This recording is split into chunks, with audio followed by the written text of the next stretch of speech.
अगर out of the blue आपकी memory loss हो जाता है और आपको पता ही नहीं है कि आप हो कौन, आपके आसपास कौन है, हो क्या रहा है, आप अपने आप को ही नहीं पहचानते हो, तो क्या करोगे? आपका रिएक्शन क्या होगा? You gonna freak out, right? तो इससे रिलेटेड एक स्टोरी है, never never by Colleen Hoover and Tarryn Fisher. तो इस स्टोरी में भी ऐसा ही कुछ होता है। तो पहले स्टोरी जान लेते हैं, चलिए। चार्ली अपने क्लासरूम में थी और अचानक उसको कुछ आइडिया नहीं है कि वो कौन है, उसके आसपास कौन है, वो कहाँ पे है और क्या कर रही है। और वो एक क्लासरूम में थी और वहाँ पे वो बहुत ऑकवर्ड थी। उसको कुछ समझ में नहीं आ रहा था कि क्या करना चाहिए, क्या नहीं करना चाहिए। फिर जब क्लास ख़त्म हुआ और उसके बाद वो सब लोग जब क्लासरूम से बाहर निकल गए तो वो भी निकल जाती हैं, लेकिन उसको कोई आइडिया नहीं था कि वो कहाँ पे जा रही है और उसको कहाँ पे जाना चाहिए। और तभी बाय लक उसकी एक फ्रेंड वहाँ पे आ जाती है और उसको लेके कैफेटेरिया में जाती है। एक्चुअली वहाँ पे वो एक ग्रुप देखती हैं और वहाँ पे ही जाके वो लोग बैठते हैं। और फिर सब लोग ना, वहाँ पे एक और लड़का बैठा हुआ था जिसका नाम था सिलास। और सब लोग चार्ली को सिलास की गर्लफ्रेंड और बॉयफ्रेंड सिलास को ऐसा एड्रेस कर रहे थे। तो चार्ली को समझ में आ गया था कि सिलास उसका बॉयफ्रेंड है। और जब लंच ब्रेक ख़त्म हुआ तो वो लोग अपने अपने क्लास में चली जाती हैं, लेकिन चार्ली को कुछ आइडिया नहीं था वो कौन सी क्लास में उसको जाना चाहिए और कहाँ पे वो जाएगी। और उधर सिलास के साथ भी सेम हाल था, वो भी सब कुछ भूल चुका था, उसको कोई आइडिया नहीं था कि उसके साथ हो क्या रहा है। तो वो ना क्लासरूम में तो जाता है और फिर वहाँ से वो वॉशरूम में चले जाते हैं। और फिर वहाँ पे चार्ली भी आती हैं और फिर उन दोनों में बहुत सारे बातें होते हैं और उनसे एक दूसरे को पता लगता है कि उन दोनों का ही मेमोरी लॉस है और उसको उन लोगों को कुछ याद नहीं है। तो उन दोनों को ही एक दूसरे के बारे में और भी बहुत कुछ जानना था। तो वो लोग ना पहले अपने अपने बैग सर्च करते हैं, अपने अपने पॉकेट सर्च करते हैं और फिर वहाँ पे सिलास को एक कार की मिलता है और फिर वहाँ पे वो जाता है और कार लेके वो सीधा अपने घर चले जाता है। वो कैसे घर जाता है? क्योंकि उसके कार में जो जीपीएस था उस पे उसका घर का एड्रेस सेट था, तो वो उसी के हेल्प से घर पे जाता है। और फिर घर पे जाने के बाद उन दोनों को ही पता लगता है कि उन दोनों का फादर्स एक दूसरे के बिजनेस पार्टनर्स थे और नाउ वो लोग एनिमीज हैं। और चार्ली के फादर जेल में है और कुछ चीट किया था इसीलिए वो जेल में है। वो लोग पता लगाता है तो ये पता लगता है कि वो लोग एक दूसरे से बहुत प्यार करते थे और वो लोग एक दूसरे के साथ है जब से वो लोग चलना स्टार्ट किए हैं तब से है। और उन दोनों के बॉडी में ही एक दूसरे के नाम की टैटू है, मतलब not exact name but a symbolic name. तो वो लोग बहुत शॉक थे और उन दोनों को ये भी पता लगता है कि वो दोनों ही एक दूसरे को चीट कर रहे थे किसी और के साथ। तो वो दोनों बहुत कंफ्यूज थे कि वो लोग अगर इतने ही एक दूसरे से प्यार करते हैं और बचपन से करते हैं तो ऐसा क्या हुआ कि वो लोग एक दूसरे को चीट कर रहे हैं और क्या हो रहा है। उन दोनों के बारे में और भी कुछ पता लगाने के लिए ना वो लोग ऐसे ही घूम रहे थे, कहीं पे भी जा रहे थे, कुछ भी कर रहे थे। वो लोग इवन जो फेरी टेल्स होते हैं उनमें जब दो दो लोगों को मतलब कुछ याद नहीं होता है टाइप, और फिर जो हीरो और हीरोइन होता है वो लोग एक दूसरे को किस करते हैं और फिर उन दोनों को सब कुछ याद आ जाता है। वो ये भी ट्राई कर चुके हैं लेकिन कुछ यूज़ नहीं था, वो सब वेस्ट जा चुका था क्योंकि उन दोनों को कुछ याद नहीं था स्टिल। और तभी चार्ली को एक घर नज़र आता है जहाँ पे टैरो रीडर था और फिर वहाँ पे वो लोग जाते हैं और फिर उन टैरो रीडर से वो एक रीडिंग लेते हैं।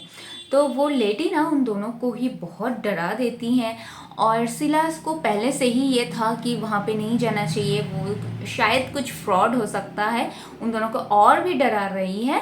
तो वो सिलास चाहता था वहाँ से निकल के आ जाना, लेकिन चार्ली को वहाँ पे ही और कुछ जानना था।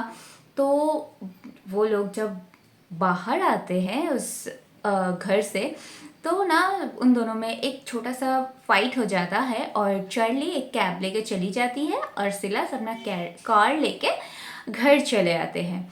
फिर नेक्स्ट मॉर्निंग सिलास अपने स्कूल के लिए रेडी हो रहा था, तभी वहाँ पे जेनेट यानी चार्ली के सिस्टर की कॉल आते हैं और फिर वो बोलती है कि उसकी सिस्टर यानी कि चार्ली रात को घर नहीं आई थी, तो वो कहाँ पे है। तो सिलास बहुत टेंस्ड हो जाता है कि वो तो अकेली गई थी कैब लेके और उसका फ़ोन भी नहीं लग रहा था, मतलब रिंग जा रहा था लेकिन वो उठा नहीं रही है।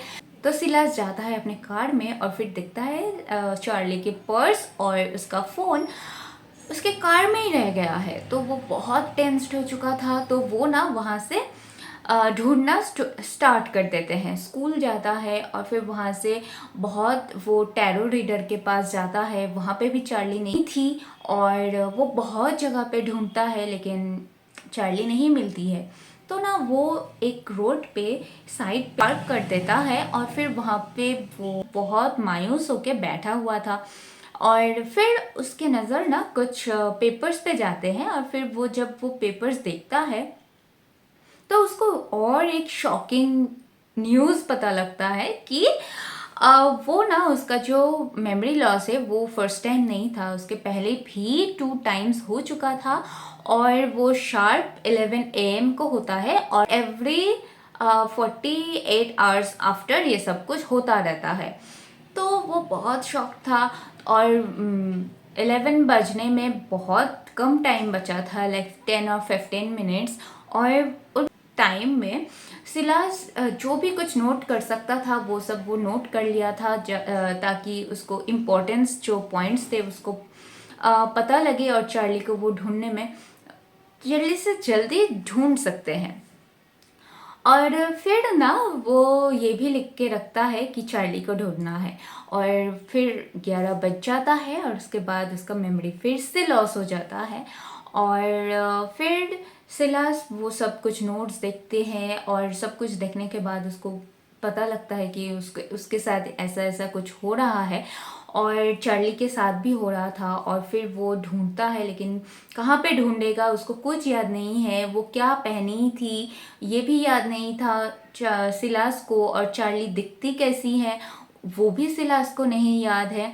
तो वो चार्ली के घर पे जाता है और फिर वहाँ पे वो सब कुछ उसका जो जर्नल्स था, लेटर्स था, सब कुछ वो पढ़ता है और ना उसको फिर से चार्ली से प्यार हो जाता है और वो चार्ली को खोना नहीं चाहता था, वो चार्ली के साथ रहना चाहता था, उसको जल्दी से जल्दी ढूंढना चाहता था।